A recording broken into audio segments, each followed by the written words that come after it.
Olá! Hoje a gente vai mergulhar de cabeça em um dos maiores mistérios da humanidade, mas por um ângulo totalmente diferente. Vamos deixar um pouco de lado o misticismo para explorar a engenharia, a física e uma cronologia que pode, quem sabe, reescrever o que a gente acha que sabe sobre o nosso passado. A grande questão que vai guiar toda a nossa conversa é bem provocadora, né?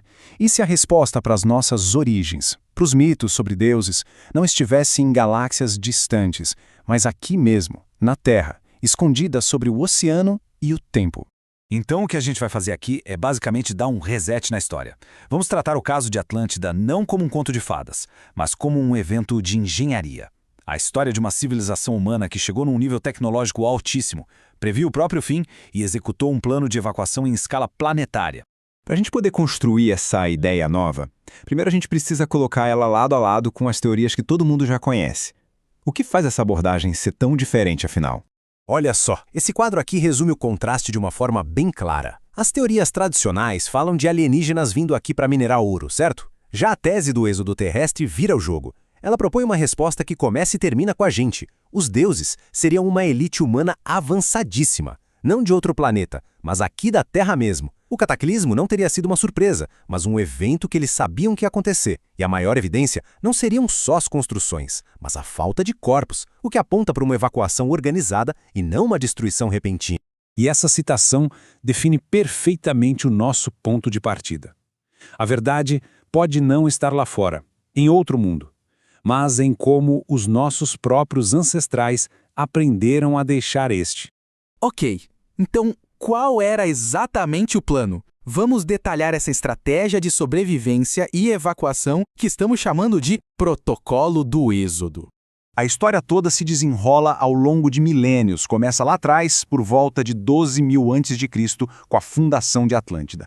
O ponto de virada é o grande cataclismo, que, olha que interessante, não foi um fim, mas sim uma evacuação estratégica. Milhares de anos depois, eles voltam de forma planejada para coletar materiais e finalmente partem de vez para as estrelas. A lógica por trás dessa teoria é genial se a gente parar para pensar. Diante de um evento geológico que ia abalar o planeta inteiro, com tsunamis gigantescos e supervulcões, qual seria o único lugar realmente seguro? Fora do planeta, o espaço. A elite Atlante teria ido para estações orbitais, se preservando em animação suspensa enquanto a Terra passava por uma espécie de reinicialização. E aqui está o pulo do gato. A Atlântida não apenas afundou, o processo teria sido muito mais sofisticado. Um deslocamento de placas tectônicas causou tsunamis, sim, mas também uma erupção vulcânica submarina. E a lava, em contato com a água gelada do oceano, se solidificou quase que instantaneamente, criando uma espécie de sarcófago de rocha vulcânica que encapsulou e preservou a cidade, fazendo-la virar parte da própria crosta da Terra. Mas a história não termina aí, de jeito nenhum. O que aconteceu com aqueles que sobreviveram, tanto na órbita quanto aqui na Terra? A teoria propõe dois grupos bem distintos. A elite, os chamados filhos de Poseidon, que se mantiveram em hibernação com todo o seu conhecimento intacto, e os comerciantes e diplomatas, que estavam em missão fora da ilha. Foram eles que se tornaram os professores da humanidade primitiva, compartilhando o básico como agricultura e astronomia para garantir que a civilização não se perdesse. Esse quadro aqui é brilhante, porque ele ilustra como uma tecnologia super avançada, quando vista por olhos primitivos, vira mágica. Uma aeronave voadora se transforma numa carruagem de fogo. Um drone de vigilância vira o olho de um deus. As cápsulas onde a elite hibernava se tornam sarcófagos místicos. Nossos mitos mais antigos podem ser, na verdade, manuais técnicos que foram mal interpretados. E os poderes que esses seres tinham? A teoria sugere que não era feitiçaria, mas física aplicada. Uma capacidade biológica avançada, que era amplificada por instrumentos tecnológicos, que permitia a eles interagir com as frequências da matéria. Mover pedras gigantescas não era uma questão de força, mas de usar a ferramenta certa para achar a ressonância correta. Era uma tecnologia que vinha da biologia deles, mas que dependia de equipamentos, de adornos, algo que a gente só agora está começando a entender em teoria. E é exatamente isso. A queda de uma civilização central se tornou a semente para todas as outras. Atlântida não desapareceu. Ela se fragmentou e polinizou o mundo. Agora, vamos focar em uma peça de tecnologia específica e que é crucial para conectar o desaparecimento e o reaparecimento dessa elite. O famoso Ankh egípcio, conhecido como a chave da vida. E se não fosse só um símbolo religioso, mas um aparelho funcional? Uma chave de ativação biométrica, projetada para emitir o pulso exato, a frequência certa, para despertar com segurança alguém de milênios de hibernação. O momento-chave teria acontecido na Mesopotâmia. Os comerciantes, que com o tempo se tornaram a realeza local, possuíam essas chaves. Eles executaram um protocolo, ativaram as cápsulas e a elite despertou. Para os povos daquela época, foi o retorno literal dos deuses, o que deu um empurrão inicial para o florescimento repentino da civilização suméria.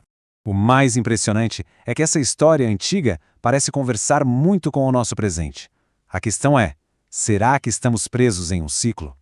Quando a gente olha para nossa própria civilização, para essa corrida por inteligência artificial, colonização espacial, engenharia genética, é impossível não se perguntar se estamos, talvez sem perceber, tentando reconstruir o poder e o conhecimento daquela civilização perdida. As semelhanças são impressionantes. Eles dominaram a energia do planeta e a própria matéria. Nós buscamos dominar a informação com IA e computação quântica. Eles foram para a órbita para sobreviver. Nós olhamos para Marte como nosso próximo passo. Os objetivos parecem ser os mesmos, só as ferramentas é que mudaram. Então, o ponto central seria este. O que os Atlantes talvez tenham alcançado através de uma biologia muito avançada, nós estamos tentando replicar através da tecnologia de silício. A cooperação entre humanos e IA não seria apenas um avanço. Seria a nossa tentativa de criar uma prótese para uma capacidade que perdemos há muito, muito tempo. E talvez seja exatamente essa a nossa jornada, né? Reconhecer que, se o caminho biológico se fechou, a tecnologia nos oferece uma nova chave para as mesmas portas. E isso tudo nos deixa com a pergunta final. Atlântida, com toda a sua tecnologia, colapsou? Se estamos de fato repetindo o ciclo deles, a questão mais importante não é o que vamos construir, mas o que aprendemos com o passado para garantir que o nosso final seja diferente. A resposta para isso talvez defina o futuro da nossa própria civilização.